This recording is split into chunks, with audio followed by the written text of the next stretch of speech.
சரி, யாருன்னு பார்க்கலாம். ஹலோ, வணக்கம். ஹலோ, வணக்கம். உங்களுடைய பேர் சொல்லுங்க. என் பேர் ராஜாங்க. ராஜா, எப்படி இருக்கீங்க? நல்லா இருக்கிறீங்க. தாராபுரத்துலேருந்து பேசுறேங்க மேடம். சரிங்க. கல்யாணம் ஆகி 2 மாசம் ஆகுதுங்க மேடம்.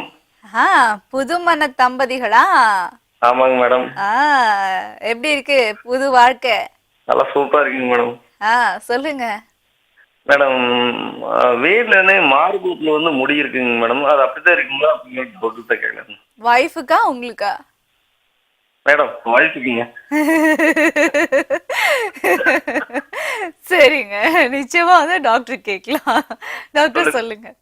சில பேருக்கு இது மாதிரி இருக்கும், ஹார்மோன் கோளாறுனால இது மாதிரி இருக்கும். அவங்க வந்து மஞ்சளில் சொல்லுவாங்க, கஸ்தூரி மஞ்சள்னு சொல்லுவாங்க. அதை யூஸ் பண்ணிக்கிட்டு வரலாம். யூஸ் பண்ணிக்கிட்டு வந்தாங்கன்னா கொட்டிடும். வாய்ப்பு நிறைய இருக்குது. அதனால் ஒன்றும் கெடுதல் கிடையாது, பாதிப்பு கிடையாது. அது ஒரு அருவருப்பாக நினைக்க வேண்டாம். சரி சரி டாக்டர். இன்வெஸ்ட் டாக்டர் சொன்ன அட்வைஸ் கேட்டிருப்பீங்க ராஜா. நிச்சயமா வந்து அந்த அட்வைஸ் எடுத்துக்கோங்க. கஸ்தூரி மஞ்சளை மறக்காம உங்க வைஃபை வந்து எப்பவுமே எடுத்துக்க சொல்லுங்க, ரொம்ப நல்லது. அண்ட் அடுத்த நேர் யாருன்னு பார்க்கலாம். ஹலோ, வணக்கம். ஹலோ ஹலோ வணக்கம். உங்க பேரை சொல்லுங்க. பேரு சக்தி மேடம். சக்தி. ஆமா மேடம், சக்தி சென்னையில இருந்து கால் பண்றேன் மேடம். ஓகே ஓகே, சொல்லுங்க சக்தி. அப்பா, உங்களுக்கு சக்தி கிடைச்சிருக்கா? நிறைய சக்தி எல்லாம் இருக்கு. ஆக்சுவலா டவுட்டே வந்து கொஞ்சம் காம்ப்ளிகேட்டடான டவுட். எனக்கு கொஞ்சம் பயமா இருக்கு. டவுட்னால பயமா? ஆமா ஆமா, ஃப்ரெண்ட்ஸ் எல்லாம் ரொம்ப கலாய்க்கிறாங்க. அதனாலதான் இப்ப நான் 1 வீக்கா டவுட். ஆமா ஆமா, சொல்லுங்க. யார்கிட்ட ஆமா சொல்றீங்க? இல்ல மேடம், உங்ககிட்ட தான் ஆமா சொல்லிட்டு இருக்கோம். சரி, சொல்லுங்க சொல்லுங்க. என்ன என்ன விஷயம் சொல்லுங்க, கிளியர் பண்ணிடலாம் இன்னைக்கு. இல்ல, ஆக்சுவலா என்னோட உறுப்போட அளவு வந்து ரொம்ப பெருசா இருக்குன்னு சொல்லி ஃப்ரெண்ட்ஸ் எல்லாம் சொல்றாங்க. இதுக்கா கிண்டல் பண்றாங்கன்னு சொல்றீங்க? ஆமா மேடம், அது என்ன சொல்றாங்கன்னா நெக்ஸ்ட் எனக்கு மேரேஜ் வந்து ஃபிக்ஸ் ஆக போகுது.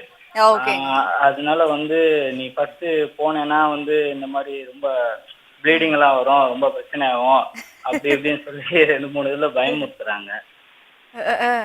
அது கொஞ்சம் பயமா இருக்கு. அதுவும் இல்லாம வந்து என்னோட உறுப்பு வந்து கொஞ்சம் அதாவது அந்த சுத்தியுள்ள பகுதியெல்லாம் தொடை அந்த பகுதி ஃபுல்லா இருக்குல்ல, இந்த வந்து ரொம்ப கருப்பா இருக்கு. அதாவது அது காத்து படாத இடம்னால ரொம்ப கருப்பா இருக்கு. அது ஏதாவது காட்ட வந்து மருந்து இல்ல ஏதாவது ஒண்ணு சாப்பிடலாமா அந்த மாதிரி? அது சரிங்க சரிங்க, நிச்சயமா வந்து டாக்டர் கிட்ட கேட்போம். ஃபர்ஸ்ட் வந்து இந்த ஒரு தாட்டை மாத்துங்க. உங்க ஃப்ரெண்ட்ஸ் எல்லாம் ஒரு பொறாமையில சொல்றாங்க, பெருசா இருக்கு சின்னதா இருக்கு. நீங்க ஏங்க இதெல்லாம் உங்க ஃப்ரெண்ட்ஸ் கிட்ட காமிப்பாங்க? என்னங்க சொல்றது நானு? டாக்டர் சொல்ல இதுக்கு பதில் நான் சொல்லிடுறேன். அந்த பிளாக்குக்கு ஆயின்மெண்ட் எதுனா வாங்கி போட்டது சரி பண்ணிக்கலாம், அது பிரச்சனை இல்லை. மெயின் வந்து சனிக்கிழமை செவ்வாய்க்கிழமை திஷ்டி சுத்தி போடணும். திஷ்டி சுத்தி போட்டாங்கன்னா சர சர சரன்னு பாத்தீங்க, நெருப்பு தூக்கி போட்டு போறீங்க, அப்புறமா கருப்பானது இன்னும் பொசிக்கணும். திஷ்டி சுத்தி போட்டா சரியா வந்துடும். இதெல்லாம் வந்து சும்மா ஒரு மிஸ் அண்டர்ஸ்டாண்டிங். அதை இதில் கவலைப்பட வேண்டிய அவசியம் இல்லை. அதெல்லாம் அதுக்கு தகுந்தபடி தாம்பத்திய வாழ்க்கை சிறப்பாக இருக்கும். இதனால சிறுசு பெருசு எல்லாம் பற்றி ஒன்றும் பிரச்சனையே இல்லை. ஓகே, நீங்க எப்படி வந்து செயல்படுறீங்க அப்படிங்கிறது தான் அங்க முக்கியம். நீங்க பாயும் புலியா இருக்கீங்களா இல்ல பதுங்குற பூனையா இருக்கீங்களாங்கிறது தான் முக்கியமான விஷயம். இன்னொரு டாக்டர் கரெக்டா? கண்டிப்பா. இதுல இவருக்கு ஒரு சின்ன ஒரு தகவல் ஒன்று கொடுத்துட்றேன், மெசேஜ் கொடுத்துட்றேன். அதாவது உடல் உறவும் போது பெண்களுக்கு அந்த கன்னி தன்மைங்கிறது இது பண்றதுல அந்த சவுங்கிறது ஒன்று கிழிஞ்சு இதாகணும். ஒரு சிலர் வந்து தவறான நோக்கத்துல, அது எல்லாருக்குமே அப்படியே இருக்கும்னு சொல்ல முடியாது.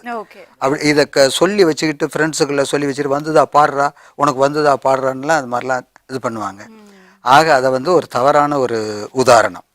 குறிப்பா சில பெண்களுக்கு டான்ஸ் ஆடக்கூடியவங்க, இந்த சைக்கிள் ஓட்டக்கூடியவங்க, யார்தான் டாக்டர் இப்ப யாரும் டான்ஸ் பண்ணாம இருக்க இல்ல, அதான் சொல்றேன். இது மாதிரி உள்ளவங்களுக்கு பெருமஹாடா இந்த யோகா பயிற்சி செய்யறவங்களுக்கு எல்லாம் இது மாதிரி இதெல்லாம் மெல்லிசா இருக்கும், அது கிழிஞ்சு வந்துடும்.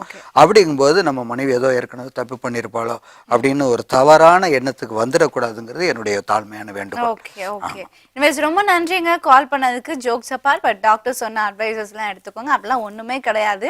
Just it's a myth. ஓகேங்களா? அவங்க கிண்டல் பண்றாங்க, இவங்க கிண்டல் பண்றதெல்லாம் தூக்கி போடுங்க. சொல்லுங்க வசந்தமாரி. சொல்லுங்க. வணக்கம், உங்களுடைய வசந்தமாரி. மேம் என் பேர் வசந்தமதி. மதி, ஓகே. மதி வசந்தமதி மேம். வசந்தமதி சொல்லுங்க, எப்படி இருக்கீங்க? சொல்லுங்க. மதி மதி வசந்தமதி, ஓகே. வசந்தமதி மேம். எப்படி இருக்கீங்க? வசந்தமாரி மேம் என் பேர் வசந்தமதி. சொல்லுங்க.